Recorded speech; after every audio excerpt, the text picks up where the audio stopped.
Make a change by helping your car's engine perform efficiently with the new air filter from Filterheads.com.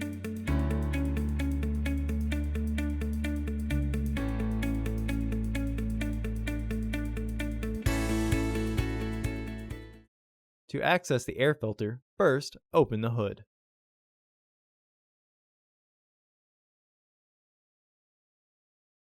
The air filter is located here. Remove the fasteners. Remove the old filter from the housing and clean out any debris inside.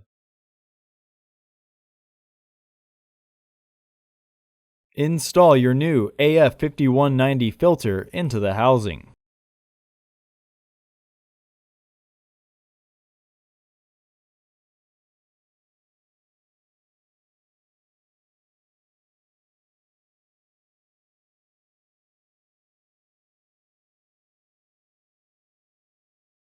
Re-engage the fasteners.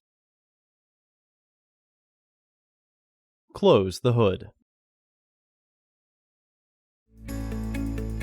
Visit our website to order your filter to ensure that it fits.